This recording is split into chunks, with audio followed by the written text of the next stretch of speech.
السلام عليكم ورحمة الله وبركاته. الحمد لله نحمده ونستعينه ونستغفره ونؤمن به ونتوكل عليه ونعوذ بالله من شرور أنفسنا ومن سيئات أعمالنا. من يهده الله فلا مضل له ومن يضلله فلا هادي له.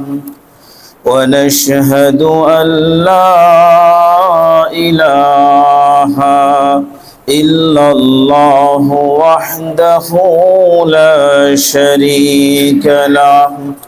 ونشهد أن سيدنا وحبيبنا ومولانا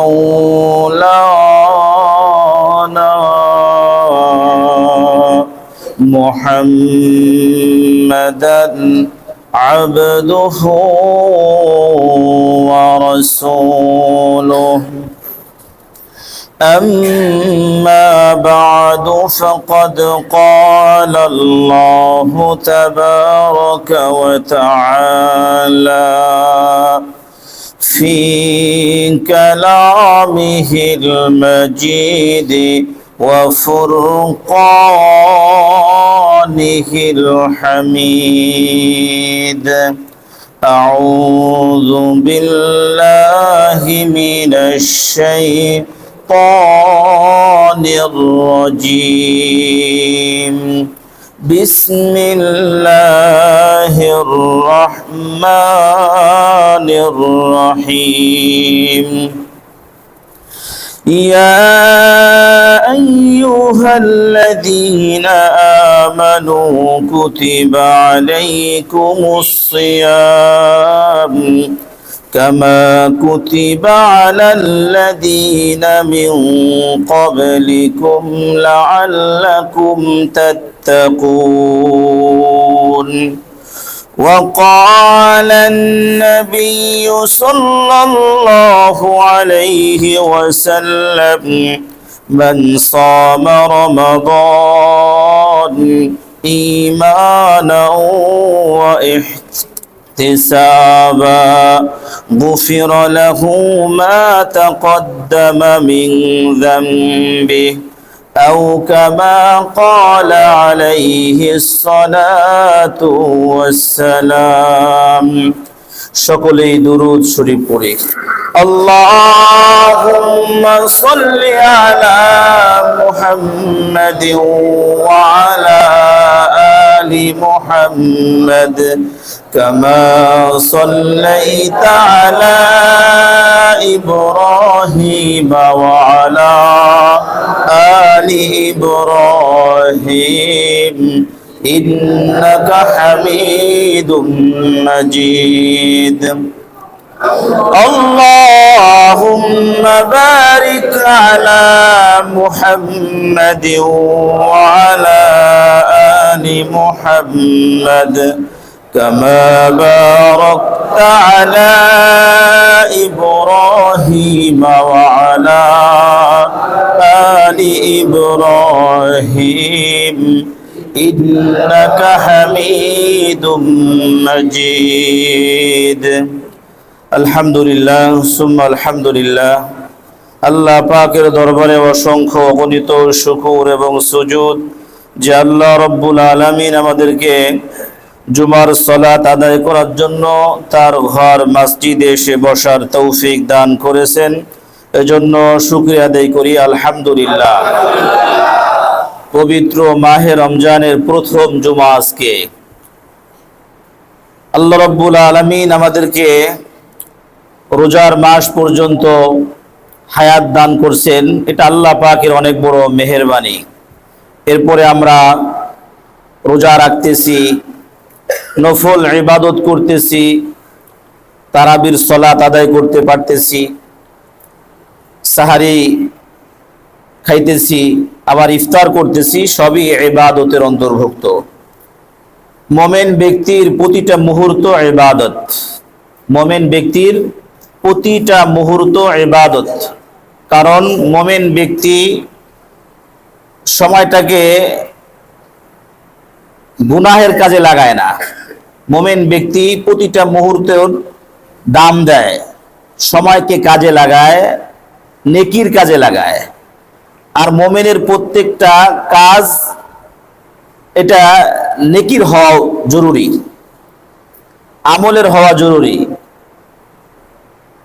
ফাসিক ফুজ্জারদের মতো, আল্লাহ পাকের নাফরমান ব্যক্তিদের মতো আমরা যেন গুনাহের সাথে আমাদের সময়টাকে না লাগে, আমরা যেন শয়তানের ওয়াসওয়াসায় পড়ে গুনার মধ্যে লিপ্ত না হয়ে যাই।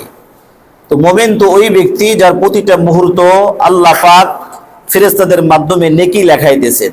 মুমিনের প্রতিটা মুহূর্ত কি হবে? নেকি লেখা হবে। আল্লাহু আকবার। এরপরেও শয়তান মুমিন ব্যক্তিদেরকে ধোঁকা দেয়, কারণ তো শয়তান তো ধোঁকা দেয় ওই ব্যক্তিদের যাদের উপরে আল্লাহ পাক রাজি হয়ে যাইতেছেন, যাদের উপরে আল্লাহ পাক সন্তুষ্ট হয়ে যাইতেছেন। শয়তান ওই ব্যক্তিদের উপরে বেশি বল প্রয়োগ করে, বাহিনী বেশি মোতায়েন করে, যে হায় হায় এর উপরে তো শয়তান, এর উপরে তো আল্লাহ পাক রাজি হয়ে যাইতেছেন, এই জন্য শয়তানের মাথা খারাপ হয়ে যায়। তো যে যত বেশি আমলদার তার পিছনে তত বেশি শয়তান লাগে, যে যত বেশি আমলদার তার পিছনে তত বড় শয়তান লাগে, যে যত বেশি বড় আলেম তার পিছনে ওরকম বড় বড় আলেম মার্কা শয়তান লেগে যায়। কারণ যেরকম পাপী, যেরকম আমলদারি, তো ওই মার্কা যদি না লাগে দুর্বল গুলা যায় তো কাজ করতে পারবে না। আল্লাহ আমাদেরকে হেফাজত করে। রমজান মাস শুরু হয়ে যাইতেছে, আল্লাহ পাক তো রমজান মাস আমাদেরকে নিয়ামত হিসেবে দান করছেন। 11টা মাস কোরআনুল কারীমের মধ্যে নাই, কিন্তু রমজানুল মুবারক, রমজান মাসটা কোরআনুল কারীমের মধ্যে উল্লেখ আছে। এই মাসটা অনেক বরকতপূর্ণ একটা মাস, এই মাসের ফজিলত অনেক অনেক। গত জুমায় আমরা কিঞ্চিত আলোচনা করছিলাম যে নবী করিম সাল্লাল্লাহু আলাইহি ওয়াসাল্লাম ইরশাদ করেন, মান সামা রমাদান ঈমানাও ওয়া ইহতিসাবা গুফিরা লাহু মা তাকদ্দামা মিন যামবিক। নবী করিম সাল্লাল্লাহু আলাইহি ওয়াসাল্লাম ইরশাদ করেন, যে ব্যক্তি রমজানের রোজা রাখবে ঈমান এবং সওয়াবের নিয়তে, ঈমানের সাথে সওয়াবের নিয়তে যে ব্যক্তি রমজানের রোজা রাখলো, নবী করিম সাল্লাল্লাহু আলাইহি ওয়াসাল্লাম ইরশাদ করেন, এই ব্যক্তির পিছনের সমস্ত গুনাহগুলো আল্লাহ পাক মাফ করে দেন। অন্য একটা হাদিসের মধ্যে আসছে, নবী করিম সাল্লাল্লাহু আলাইহি ওয়াসাল্লাম ইরশাদ করেন, মান কামা রমাদান ঈমানাও ওয়া ইহতিসাবা গুফিরা লাহু মা তাকদ্দামা মিন যামবি। যে ব্যক্তি রমজান মাসে তারাবির সালাত আদায় করবে ঈমানের সাথে এবং সওয়াবের নিয়তে, তো নবী আলাইহিস সালাম বলেন এই ব্যক্তিরও জিন্দেগির পিছনের সমস্ত গুনাহগুলো মাফ হয়ে যাবে। আল্লাহু আকবার। আবার এই রমজান মাস এমন একটা বরকতময় মাস, এই মাসের মধ্যে এমন একটা রাত আছে যে রাতটা হলো 1000 মাস থেকে উত্তম। ওই রাতের মধ্যে আল্লাহ পাক রিজিকের ফয়সালা করেন, ওই রাতের মধ্যে হায়াত মউতের ফয়সালা করেন। ওই রাতে আল্লাহ রাব্বুল আলামিন অসংখ্য অগণিত মানুষকে জাহান্নাম থেকে মুক্তি দান। ওই রাত এমন একটা রাত যে রাতের মধ্যে ফেরেশতারা দুনিয়ার মধ্যে নামেন এবং বান্দাদেরকে খুঁজে খুঁজে বেড়ান, এদের আমল আখলাকগুলো দেখতে থাকেন। যারা আমলের সাথে জড়িত থাকে, ফেরেশতারা আমলের সাথে যুক্ত হয়ে আল্লাহ পাকের কাছে ফরিয়াদ করতে থাকেন, ওগো আল্লাহ তোমার এই বান্দাদেরকে তুমি মাফ করে দাও। এটা হলো সেই মাস। এখন এই মাস আমরা আলহামদুলিল্লাহ পেয়ে গেছি, তারাবির সালাত আলহামদুলিল্লাহ আদায় করতেছি, রোজাও রাখতেছি, সাহারি খাই, ইফতারি করি, মানুষকে ইফতারি করায়, দান সৎকা করি। শয়তানের তো মাথা খারাপ। যদিও বান্দা আছে, ও খালি দেখেন না, যদি জালেমদেরকে বাইন্ধে রাখলে খোলার চেষ্টা করে, খালি কেমন কেমন লাফালাফি করে, ছোটার জন্য চেষ্টা করে। শয়তান বান্দা আছে, কিন্তু ওর মাথাটা খুব খারাপ। হায় হায়, এই সব নাকি জান্নাত দিয়ে হয়ে যাইতেছে, এই সব নাকি জান্নাতি হয়ে যাইতেছে। আল্লাহ পাক যে রমজান মাস দান করছেন, হায় হায়, একটা নফল ইবাদত করলে ফরজের সমান সব। আর একটা ফরজ যদি কোনো বান্দা আদায় করে, 70টা ফরজ অথবা 100টা ফরজ আদায় করে সব আল্লাহ পাক তার আমলনামায় দিয়ে দেয়। রোজা রাখলে পরে এই ব্যক্তির দোয়া আল্লাহ রাব্বুল আলামিন কবুল করেন। ইফতারের পূর্ব মুহূর্তে দোয়া করলে, সায়েম যখন দোয়া করে আল্লাহর কাছে, আল্লাহ পাক এই সায়েমের দোয়া, রোজাদারের দোয়া ফিরিয়ে দেন না, কবুল করেন।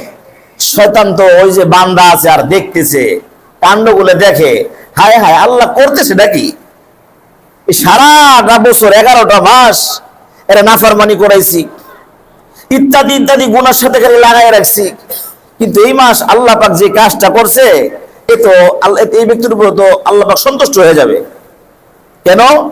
শয়তানের মাথা খারাপ। মাথা খারাপ হওয়ার কারণও আছে। কারণ কি? হযরতে জিবরিল আলাইহিস সালাম বলতেছেন, সমস্ত ফেরেশতাদের মধ্যে আমি জিবরিল সব থেকে আল্লাহ পাকের কাছে বেশি যাতায়াত করছি। আমি জিবরিল সব থেকে বেশি যাতায়াত করছি, কারণ এই দুনিয়ার মধ্যে যত নবী এবং রাসূল আল্লাহ পাক পাঠিয়েছেন, প্রত্যেকটা নবী এবং রাসূলের কাছে আমি জিবরিল পয়গম নিয়ে আসছি। আল্লাহ পাকের কাছে গেছি, আল্লাহ পাক দিয়েছেন নবীর জন্য, নবীর কাছে আমি পৌঁছায় দিছি। আমি জিবরিল সব থেকে আল্লাহ পাকের কাছে গেছি আর আসছি, অন্য কোন ফেরেশতার এই সুযোগটা হয় নাই। সব থেকে বেশি গেছে কে? জিবরিল আলাইহিস সালাম। কারণ যেখানে গেলে পরে আল্লাহ পাক নবী আলাইহিস সালামদের যে হাদিয়া, ওহী ইত্যাদি ইত্যাদি দিবেন, এই জায়গার মধ্যে, এই মাকামের মধ্যে অন্য কোন ব্যক্তি যেতে পারে না, অন্য কোন ফেরেশতাদের অনুমতি নাই। একমাত্র কে যায়? জিবরিল আলাইহিস সালাম। জিবরিল আলাইহিস সালাম বলতেছেন, আমি আল্লাহ পাকের অতি কাছে গেছি, বেশি বেশি গেছি। আল্লাহ পাকের ব্যাপারে আমার থেকে বেশি জানলেও না কেউ নাই, কোন ফেরেশতারও আমার থেকে বেশি জানে না যে আল্লাহ পাকের তবিয়তটা কেমন। কে বলতেছেন? জিবরিল আলাইহিস সালাম। জিবরিল আলাইহিস সালামকে, যিনি সমস্ত ফেরেশতাদের সরদার, যিনি হলো সমস্ত নবীদের কাছে ওহী নিয়ে দুনিয়াতে আসছেন, এই জিবরিল আলাইহিস সালাম বলতেছেন, কারণ হলো জিবরিল আলাইহিস সালাম বলতেছেন, ফিরাউন সারাটা জীবন নাফরমানি করছে, আল্লাহ পাকের সাথে নাফরমানি করছে, মুসা আলাইহিস সালামের সাথে বেয়াদবি করছে, মুসা আলাইহিস সালামকে ঠিকমতো মানে নাই। মুসা আলাইহিস সালামের উপরে জুলুম অত্যাচার করছে কে? সারা বছর ফিরাউন মুসা আলাইহিস সালামের উপরে জুলুম আর অত্যাচার করছেন। কিন্তু শেষমেশ মুসা আলাইহিস সালাম যখন নীল নদটা পাড়ি দিতেছেন, পাড়ি দিয়ে যখন ওপার চলে গেছেন, ফিরাউন যখন নীল নদের মাঝখানে গেছে, আল্লাহ রাব্বুল আলামিন যখন নীল নদকে পানি, সমস্ত পানিকে মিলিয়ে দিয়েছেন, ফিরাউন তখন ওই নীল নদের মধ্যে হাবুডুবু খাইতেছে, পানি খাইতেছে আর পানির নিচের মধ্যে ডুবতেছে। ফিরাউন তখন আল্লাহ পাকের দিকে ইশারা করে বলতেছে, কেবলমাত্র বলবে, ওগো আল্লাহ, তুমি তো মুসার আল্লাহ, তুমি ছাড়া কোনো ইলা নাই, আর মুসা হলো তোমার দেওয়া নবী। জিবরিল আলাইহিস সালাম বলতেছেন, সারাটা বছর নাফরমানি করলো ফিরাউন, এই মৃত্যুর সময় যখন ফিরাউন কালিমা পড়ে মুসলমান হবে, জিবরিল আলাইহিস সালাম বলতেছেন, এহেন মুহূর্তে আমি জিবরিল নীল নদ থেকে কাদা উঠায়া ফিরাউনের মুখের মধ্যে মাইরা দিছি। কারণ হলো আমি জানি আল্লাহ পাকের ব্যাপারে আমার ধারণা আছে। এই ফিরাউন সারা বছর নাফরমানি করছে, সারা বছর নাফরমানি করছে, নাফরমানি করা সত্ত্বেও এই মৃত্যুর মুহূর্তে আল্লাহ পাকের দরবারে যদি খালি বলে আল্লাহ আমারে মাফ করে দাও, আল্লাহ রাব্বুল আলামিন এই ফিরাউনের জিন্দেগীর সমস্ত গুনাহগুলো মাফ করে দিবেন। আর আল্লাহ হলেন তিনি। ফিরাউনের মতো ব্যক্তি যদি তওবা করত, তো জিবরিল আলাইহিস সালাম বলতেছেন ফিরাউনের তওবা কবুল হইতো, ফিরাউনও মাফ পেয়ে যেত। আল্লাহু আকবার। জিবরিল আলাইহিস সালাম বলতেছেন ও সারা বছর নাফরমানি করছে, মুসা আলাইহিস সালামকে কষ্ট দিছে, এজন্য আমি চাই না এত সহজে জান্নাত চলে যাক। আমি ফিরাউনের মুখের মধ্যে কাদা মেরে দিছি যেন কইতে না পারে কালিমা। তো দরকার নাই নাফরমান, সারা জীবন মুসা আলাইহিস সালামে জ্বালাইছস, খোদাই দাবি করছস, আল্লাহর সাথে তুই টাক্কা দিছো, এখন মরার সময় কয় আমানতু বিরব্বি মুসা ওয়া হারুন, আমি তোমার উপর ঈমান আনলাম। সূরা ইউনূসের মধ্যে আছে আল্লাহ রাব্বুল ফিরাউন যখন বলছে যে আমানতু বিরব্বি মুসা বলবে মাত্র, তা আল্লাহ রাব্বুল আলামিন বলেন আল আন ওয়াকাদ আসাইতা, তুমি কি এখন ঈমান আনতেছো? ফিরাউন ঈমান আনতে গিয়েছিল, তা আল্লাহ পাক বলছে আল আন, এখন মরার সময় তওবা কবুল হয় না। সাকরাতুল মউত যখন দরজায় কানারে, তখন তওবা কবুল হয় না, তখন তওবা করে লাভ নাই। তখন তো পৃথিবীর সমস্ত কাফের আর মুশরিকরাও তওবা করার জন্য মুখ খুলতে চায়, কিন্তু তখন তওবার দরজা আল্লাহ পাক বন্ধ করে দেন, তওবা হবে না। এত সহজ, সারাটা জীবন নাফরমানি করছো, আর যখন মালাকুল মউতকে দেখছো বিশাল আকারে আসছে তোমার কাছে, ভয়ঙ্কর অবস্থায় আসতেছে, তোমার রূহ থেকে বের করার জন্য হাত পাও চাপতেছে, তুমি দেখা তোমার চকুলটাই যেতেছে, পায়খানা পেশাব করতেছো, তখন তুমি বলবা ঈমান আনলাম, হবে না। নবী আলাইহিস সালাম বলেন মৃত্যুর সময় সাকরাতুল মউত শুরু হয়ে গেলে তখন আর তওবা কবুল হবে না। আগে করো, আল্লাহ তো বলছে মৃত্যুর আগে তওবা করো, মাফ করে দিব। কিন্তু আযাব দেখা তওবা করলে আর কাজ হবে না। কাজ হবে? তখন আর কাজ হবে না। বলছে ক্যান্টনমেন্টে তো আগে আমাদের এই আলবদির রাস্তাটা খোলা ছিল, 12 নম্বর থেকে একটাই রাস্তা ক্যান্টনমেন্টের ভিতর দিয়ে, গিরিশন মসজিদের পাশ দিয়ে আমরা যাতায়াত করতাম। আরবদের সমস্ত মানুষ ওদিক দিয়ে যাতায়াত করতো, যারা ভাড়া থাকতো তারাও। আমরা মেহমান মাঝে মাঝে আসতাম, আমরা ওই রাস্তা, আর কোনো রাস্তা নাই তো।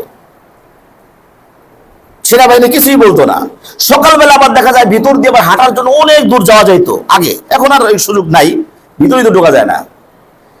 একবার আমরা যখন বাইতুস সালাম লেখাপড়া করি, এই 12 নম্বর বাইতুস সালাম, তখন নাহমির বা নাহবির পড়ি সম্ভবত, তা আমরা শুক্রবারে খেলতে গেলাম হলো এই আলবদির ডিওএসএস এর পাশ দিয়া, তখন তো ডিওএসএস নাই, ওই পাশ দিয়া আপনার কি লাগানো, পাইপ লাগানো, বালু বুলু ফেলায় চলে গেলাম অনেক দূরে, খেলাধুলা করলাম।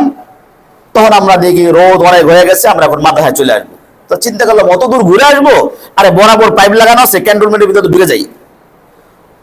মাশাআল্লাহ ঢুকছি, ঢোকার পরে আর বাইরে হওয়ার সুযোগ নাই, আর্মিরা আমাদেরকে ধরে ফেলছে। আমরা তো বুঝি নাই, ছোট মানুষ, যে আমরা মনে করছি এদিক দিয়ে যাই, সমস্যা কি। হেরা আমাদেরকে জিজ্ঞাসা করছে মানে কিভাবে ঢুকলাম, কই থেকে আসলাম, কোথায় গেছিলাম, মানে মহা বিপদে পড়ে গেছে। আমরা 5-7 জন লোক মহা বিপদে পড়ে গেছি, যা কল্পনাও করিনি। শেষ মেয়ে আমাদের সবকিছু রেকর্ড করলো ওখানে। এরপরে মাদ্রাসায় কল দিল, খতিব সাহেব হুজুরের সাথে কথাবার্তা বললেন। খতিব সাহেব হুজুর বললেন হ্যাঁ আমাদের ছাত্র ওরা আজকে ওদিকে এরকম খেলতে গেছিল, সেরপরে শর্ত সারাইতে আমাদেরকে সারা হয়েছে। আল্লাহু আকবার। সংরক্ষিত এলাকায় ঢুকে গেছিলাম আর কি। এখন যেদিক দিয়ে যাওয়ার অনুমতি আছে কোনো সমস্যা নাই, কিন্তু বলা হইতেছে এদিকে যাইবা না, এদিকে গেলে বিপদে পড়বা, আযাব গজব আসবে, কিন্তু কথা মানলা না, বিপদ এসে গেলে আর ঠেকানোর কোনো কায়দা নেই। তুমি বোঝো আর না বোঝো, বোঝো আর না বোঝো, আর উপায় নাই। আল্লাহ পাক বলতেছেন যে হ্যাঁ সারেন্ডার করো, অপরাধ করছো, কারণ শয়তান তোমার পিছনে আছে, শয়তান তোমার পিছনে আছে, অপরাধ করছো, আমার কাছে তওবা করো, আমি তোমারে মাফ করব। ওয়াকালা রাব্বুকুম উদউনি আস্তাজিব লাকুম, আমার কাছে চাও আমি তোমাকে দিয়ে দেব। কি সমস্যা? সমস্ত কিছুর ক্ষমতার অধিকারী আমি রব, তোমার যা যা দরকার আমার কাছে চাও, আমি তোমাকে দিয়ে থাকি, আমি তোমারে দেই, আমার কাছে চাও, গায়রুল্লাহর কাছে যাও না। তো যাই হোক, শয়তান তো মনে করে আমাদের পিছু লেগে আছে, সারাটা মাস নাফরমানি করাইছে, সারাটা বছর নাফরমানি করাইছে। এই রমজানটা দিয়ে আল্লাহ রাব্বুল আলামিন আমাদেরকে বিশাল বড় অফার দিয়েছেন, গুনাহ মাফ করায় দিবেন। শয়তান তাও চায় না, শয়তান তাও চায় না। মৃত্যু পর্যন্ত শয়তান ইনসানকে ধোঁকা দেয়। মৃত্যু পর্যন্ত, মৃত্যুর আগ পর্যন্ত শয়তান উৎ পেতে বসে থাকে। এই জন্য কোনো ব্যক্তিকে জীবিত থাকা অবস্থায় জান্নাতি বলা যাবে না, জাহান্নামী বলাও যাবে না। জান্নাতিও বলতে পারবেন না, আবার জাহান্নামীও বলতে পারবেন না। কারণ দেখতেছি লোকটা অনেক বড় বুজুর্গ, আল্লাহর ওলি, দান সদকা হজ ইত্যাদি ইত্যাদি আমল আখলাক এর মতো আর ব্যক্তি হয় না, কিন্তু মৃত্যুর আগে বেঈমান হওয়ার সম্ভাবনা আছে। মৃত্যুর আগে কি বেঈমান হওয়ার সম্ভাবনা আছে, এরকম ইতিহাস অনেক আছে। কারণ কি, মৃত্যুর যদি ইমানের সাথে হয় তাই তো আপনি আলহামদুলিল্লাহ কামিয়াব, অন্যথায় তো শেষ। হাদিসের মধ্যে আসছে কিছু কিছু মানুষ এমনও আছে যারা বালেগ হওয়ার পর থেকে খালি নেকির কাজ, সওয়াবের কাজ, কিন্তু মৃত্যুর আগে এদের ঈমান থেকে এরা সরে যাবে, নাউজুবিল্লাহি মিন যালিক। আবার এমনও কিছু মানুষ আছে বালেগ হওয়ার পরে কোনো সওয়াবের কাজের সাথে জড়িত না, খালি গুনাহ আর গুনাহ, কিন্তু মৃত্যুর আগে একটা মুহূর্ত এমন হবে যে আল্লাহ পাক তাকে তওবা করার সুবর্ণ সুযোগ দিবেন। ওই ব্যক্তি তওবা করবে, সমস্ত গুনাহ মাফ হবে, একেবারে ঈমানের সাথে তার মৃত্যু হবে। এজন্য কোনো ব্যক্তিকে জান্নাতীও বলা যাবে না, জাহান্নামীও বলা যাবে না। কোনো গুনাহগারকে গুনাহগার বলা যাবে না, কোনো জিনাকারীকে জিনাকারী বলা যাবে না, মদখোরকে মদখোর বলা যাবে না, পাগলকে পাগল বলা যাবে না। কারণ কোন সময় ওই ব্যক্তি তওবা করে, দেখতেছি গুনাহ করতেছে, গুনাহ হইতেছে, এরপরেও ওই ব্যক্তি যদি যে কোনো মুহূর্তে তওবা করলে আল্লাহ পাক তার তওবা যদি কবুল করে, আহা, ওই ব্যক্তি তো আমার থেকে অনেক উত্তম হয়ে গেল। কেমন? বনি ইসরাইলের জামানায় এক ব্যক্তির নাম হলো কিফিল। নাম কি? নাম হলো কিফিল। প্রতি রাত্রে এই কিফিল 60 দিনার দিয়ে একটা করে মহিলা তার বাসায় নিয়ে আসে গুনাহের কাজের জন্য। প্রতি রাত্রে নিয়ে আসে। এই কিফিল তার এক পছন্দের একজন ব্যক্তি ছিল, তাকে অফার করে, সে আসে না। আত্মীয়দের মধ্যে সে আসে না। একবার সেও রাজি হয়ে গেছে। রাত্রে যখন তার বাসার মধ্যে আসছে, ওই মহিলা কান্না করতেছে, চোখ দিয়ে ঝরঝর করে পানি ঝরতেছে। কিফিল বলতেছে, কি ব্যাপার, তুমি কান্না করো কেন? তোমার তো আমি টাকা দিয়ে কিনে নিয়ে এসেছি, কান্না করার কারণ কি?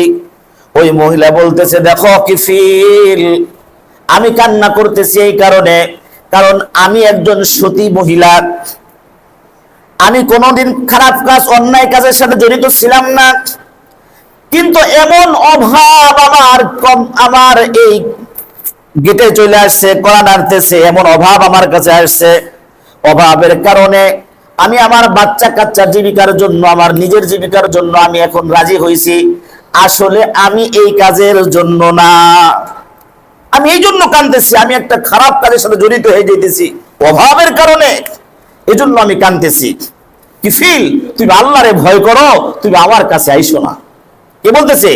ওই মহিলা বলতেছে, ইত্তাকুল্লাহ, আল্লাহকে ভয় করো, আমার কাছে আইসো না। ওই কিফিল সারাটা জীবন এই নাফরমানি করত। এই মহিলা যখন বলছে আল্লাহকে ভয় করো, কি বলছে?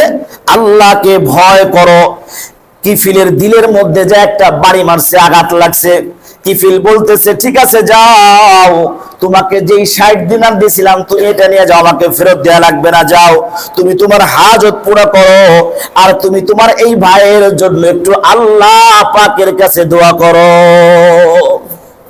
এই কিফিল তখন তওবা করতেছে।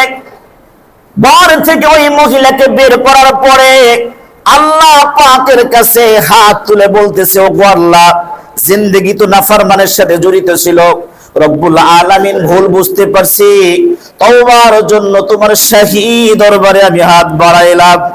ওগো আল্লাহ, জিন্দেগিতে আর কোনোদিন জিনার সাথে জড়িত হব না, জিন্দেগিতে আর কোনোদিন গুনাহ করব না গো আল্লাহ। আল্লাহ পাকের কাছে কাই মনোবাক্যে এই কিফিল যখন তওবা করলো, তওবা করাও শেষ, মালাকুল মউত এসে হাজির হয়ে গেছেন। এই কিফিলের ইন্তেকাল হয়ে গেল, কিফিলের ইন্তেকাল হয়ে গেল। এলাকার সবাই জানে কিফিল হলো জানি, কিফিল হলো গুনাহগার, কিফিল প্রতিদিন জিনা করে, কিফিল প্রতিদিন মদ গাঞ্জা খায়, কিফিল হলো আল্লাহ পাকের একজন নাফরমান বান্দা।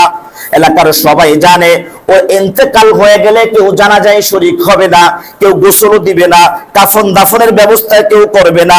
এলাকার সবাই একই অবস্থা। সকালবেলা যখন সবাই যখন জানাজানি হয়ে গেল, কিফিল ইন্তেকাল হয়ে গেছে, এলাকার লোকজন সবাই মিলে বলতেছে নাফরমানের জানাজায় আমরা যাব না, নাফরমানের লাশটা বের করব না, গোসলও করাবো না, কাফন দাফনের ব্যবস্থা কিছুই করব না। তারপরও কিছু কিছু লোকজন যখন আস্তে আস্তে কিফিলের দরজার দিকে আগায়া গেল, আল্লাহ পাক তো জানেন সমস্ত মানুষ এই কিফিলের বিরুদ্ধে, কারণ জানে সবাই যে কিফিল গুনাহগার, কিফিল গুনাহগার সবাই জানে। এরপরও আল্লাহ পাক যখন জানেন, তো আল্লাহ রাব্বুল আলামিন কিফিলের এই ঘরের দরজার মধ্যে লিখে দিয়েছেন ইন্নাল্লাহা ক্বাদ গুফিরা লিল কিফিল। আল্লাহ রাব্বুল আলামিন কুদরতি ভাবে ওই গেটের মধ্যে লেখা দিয়েছেন, ও দুনিয়ার মানুষ, আল্লাহ রাব্বুল আলামিন এই কিফিলকে maaf করে দিয়েছেন। যখন এই গেটের মধ্যে লেখা দেখছে এই কিফিলকে মাফ করা হয়েছে, তখন তো এলাকায় যখন আলোচনা হলো, তখন ওই মহিলা বলতেছে হ্যাঁ এই কিফিল প্রতিদিন এই কাজগুলো করতো, কিন্তু গত রাতের কাহিনী হলো এটা, আমার সাথে এই হয়েছে, এই কিফিল তওবা করছে, আল্লাহ রাব্বুল আলামিন তওবা কবুল করছেন, কিন্তু আমরা সমাজের মানুষ সবাই গুনাহগার হিসেবে জানি বিধায় আল্লাহ রাব্বুল আলামিন গেটের মধ্যে কুদরতি ভাবে লিখে দিয়েছেন যে এই দুনিয়ার মানুষ কিফিলকে আল্লাহ রাব্বুল আলামিন মাফ করে দিয়েছেন। বুঝতে পারছেন?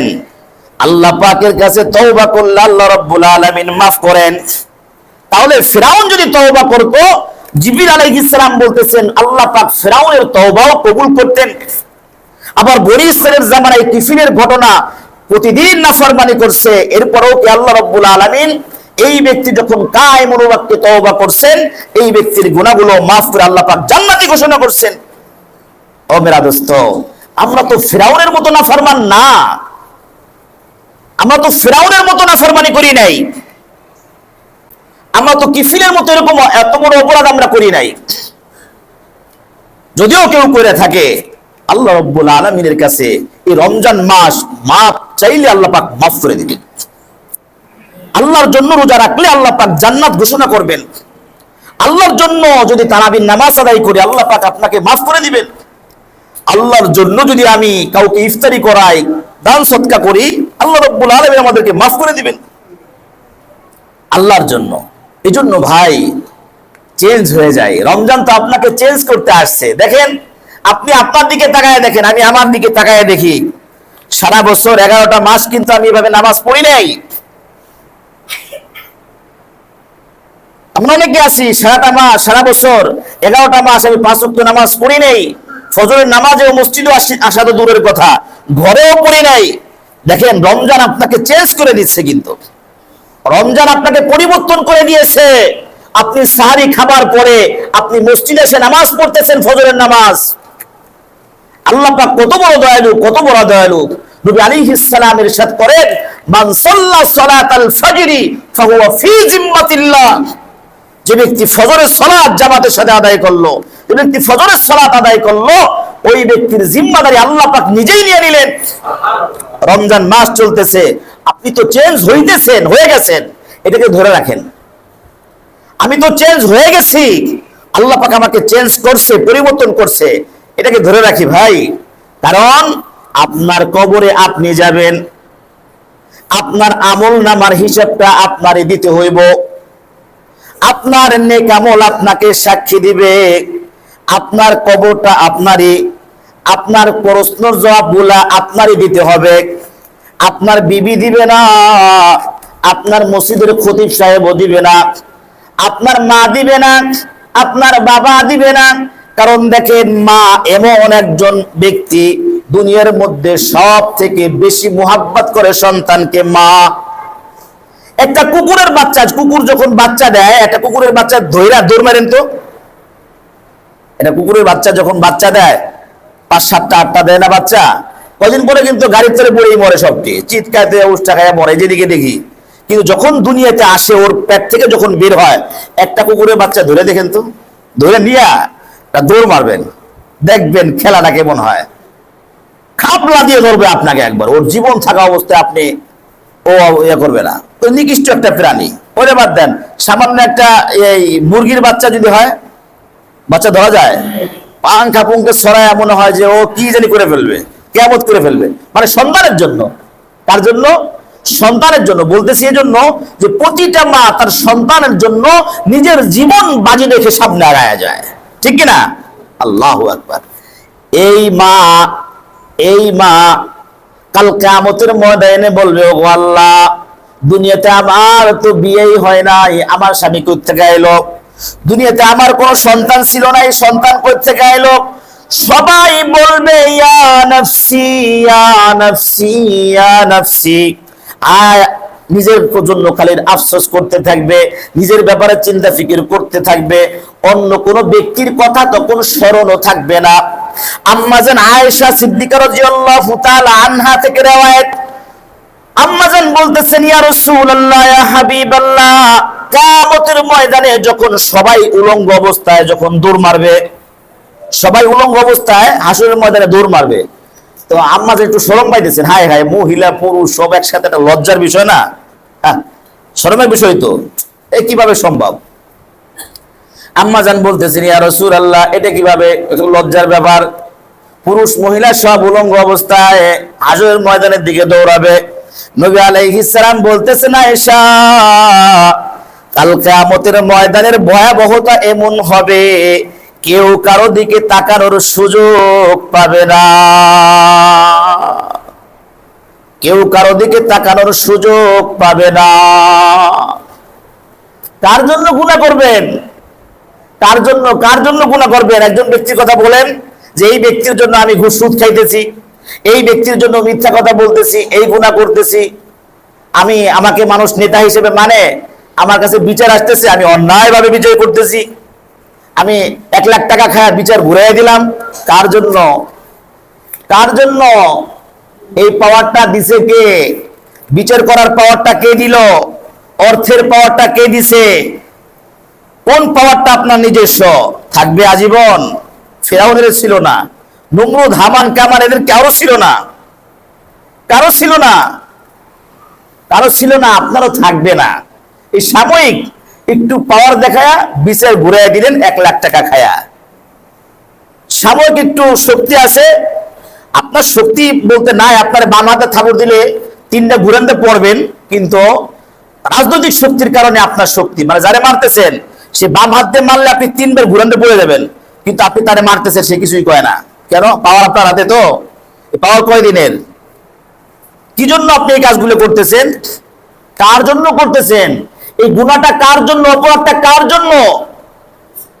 সূরা আবাসার মধ্যে আছে, ইয়াউমা ইয়াফিরুল মারউ মিন আখিহি ওয়া উম্মিহি ওয়া আবি ওয়া সাহিবাতিহি ওয়া বানিহি লিকুল্লি ইমরিইন মিনহুম ইয়াউমাইদিন শা'নুন ইউগনিহি উজুহুন ইয়াউমাইদিন মুসফিরা ضاحكة مستبشرة ووجوه يومئذ عليها غبرة। আল্লাহ রাব্বুল আলামিন সূরা আবাসের মধ্যে বলেন, কাল কিয়ামতের ময়দানে এমন অবস্থা হবে, সন্তান, মা তার সন্তান থেকে আলাদা হবে, বাবা সন্তান থেকে আলাদা হবে, বোনরা আলাদা হবে, জাত দিকে সামনে আগায়া যাবে। পলায়ন করবে, ভাইকে যখন দেখবে আরেক ভাই দৌড়ে পলাবে। আরে সূরা আবাসের মধ্যে আছে, দৌড়াবে, দৌড়ে পলাবে, কি দৌড়াবে, যখন দেখবে ভাই আমার দিকে আসতেছে, একটা নেকি লাগবে, ভাই দৌড়। ভাই কি দৌড়? ভাই দৌড়, বাবা দৌড়, আরে মা দৌড়, আত্মীয় স্বজন সবাই দৌড়। তখন তোমার এই নেতা খাতা কি কাজে আসবে নাকি? আহা, কাজে আসবে না। আল্লাহ রাব্বুল আলামিন কাল কিয়ামতের ময়দানে কড়ায় গন্ডা হিসাব দিয়ে দিবেন। যেখানে মা যদি পলায়ন করে আপনারে দেখে, আর কোন দৌদি আছে আপনার দিকে আগায় আসবে বলেন তো দেখি? মা জানে সন্তান অপরাধী, পুলিশ র্যাব চলে আসছে, সবাই সামনে পিটাইতেছে, মা দেখা যায় বাস পাখির মতো তার এই দেহটাকে পুলিশের মানে সন্তানের উপরে পড়ে যায়, মার উপরে হাজারো পিটানো লাগুক তাও মা সরতে চায় না। মা চায় আমার সন্তানের জন্য আমি নিজের জীবনটা দিয়ে দিব। দুনিয়ার হালত। কিন্তু কাল কিয়ামতের ময়দানে কি ভয়াবহ অবস্থা হবে, যে সন্তানদের দেখলে মা পালাবে দৌড়ায়া, সন্তানদের দেখলে বাপ পালাবে দৌড়ায়া, ভাই ভাইকে দেখে পালাবে, বোন ভাইকে দেখে পালাবে। আহা, এ কি একটা পরিস্থিতি হয়ে যাবে সামনে। বুঝে আসছে? এই জন্য আল্লাহ পাক যে পরিবর্তন করছে আপনাকে আমাকে, এইটা যেন ধরে রাখি ভাই, এই পরিবর্তনটা ধরে রাখি। দাড়ি কাটতেছে না, দাড়ি উঠতেছে, রমজান মাস দাড়ি কাটতেছে না, দাড়ি রেখে নেই ভাই, একটা সুন্নত তো কবরে নিয়ে যায়। আরে এখন তো হিন্দু অমুসলিমরাও মুসলমানই নেয়, অমুসলিমরাও মুসলমানই নেয়। দাড়ি একমাত্র এরকম একটা সুন্নত যেটা আপনার কবর পর্যন্ত চলে যাবে। কবরে যখন যাবে, আরে একটা প্রাথমিক ব্যাপার সেবার আছে না, আরে প্রাথমিক একটা ব্যাপার সেবার, যেরকম আমি বলি, মনে করেন ঢাকা শহরে এখানে একটা গাড়ি, হঠাৎ করে একটা গাড়ি এখান থেকে নামলো, 10 জন লোক আছে এখানে, 5 জন পুরুষ 5 জন মহিলা। আমরা তাকায় আছি, দেখলাম যে 5 জন মহিলার এখানে সিঁদুর লাগানো। তা আমরা কি মনে করব? হিন্দু মনে করবো তো নাকি? নাকি মনে করবো যে না এরা মনে মদিনা শরীফ থেকে আসছে, এরকম কি মনে করবো কেউ? কেন? ওই 5 জন পুরুষকে কি মনে করব?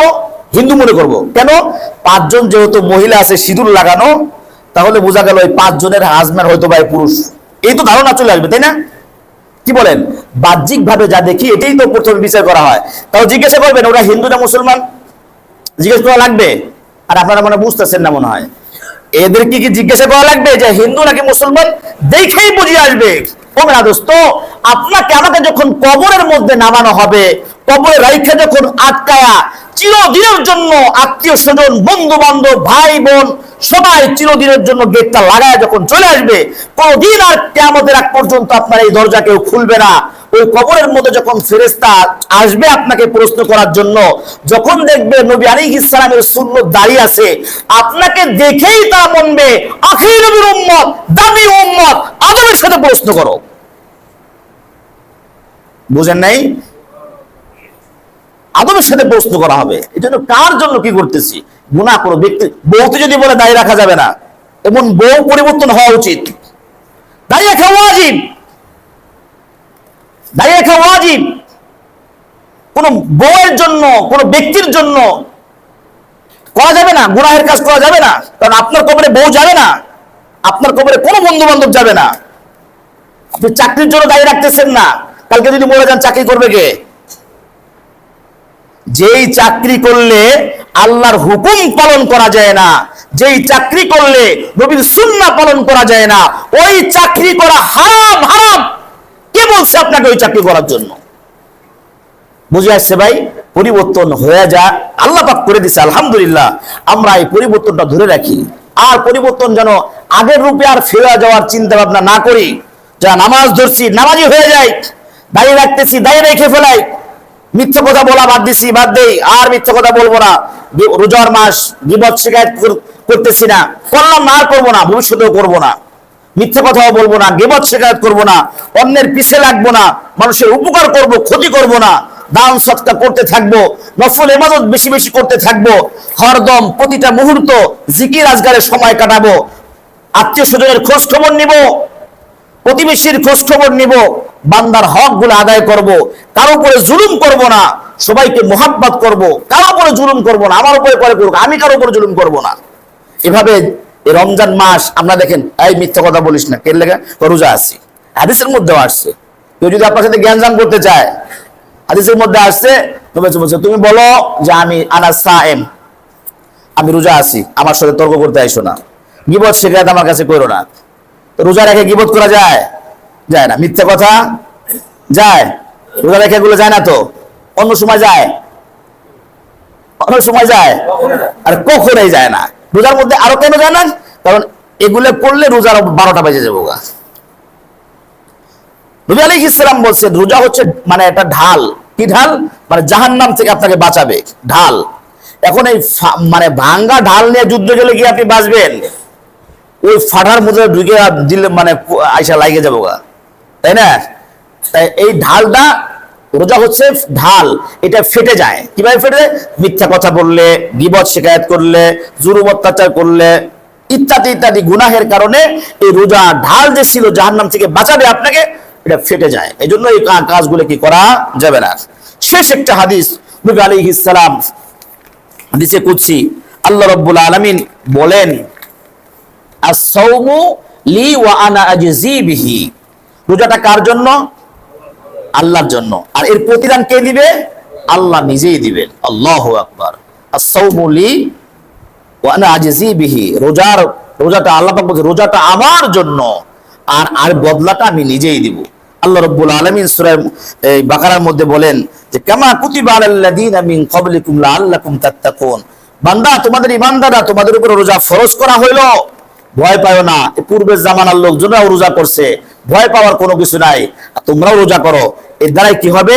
তোমরা মুত্তাকি হবে। মুত্তাকি, তোমাদের মধ্যে আল্লাহর ভয় তৈরি হবে।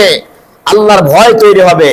হযরত ওমর ফারুক রাদিয়াল্লাহু তাআলা আনহু উবাই ইবনে কাব রাদিয়াল্লাহু তাআলা আনহুকে বলছেন যে মুত্তাকি কাকে বলা হয়, তাকওয়া কাকে বলা হয়?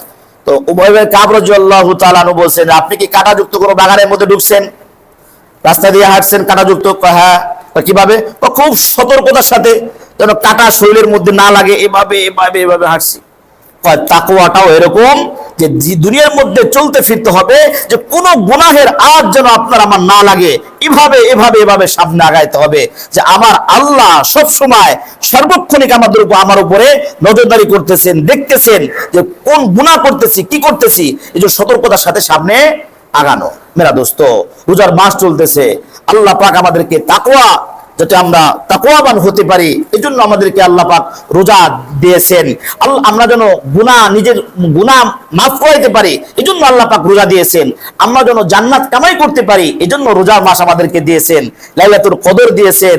এই যে তারাবি ইত্যাদি সমস্ত আমলগুলো আমাদেরকে আল্লাহ পাক দিয়েছেন।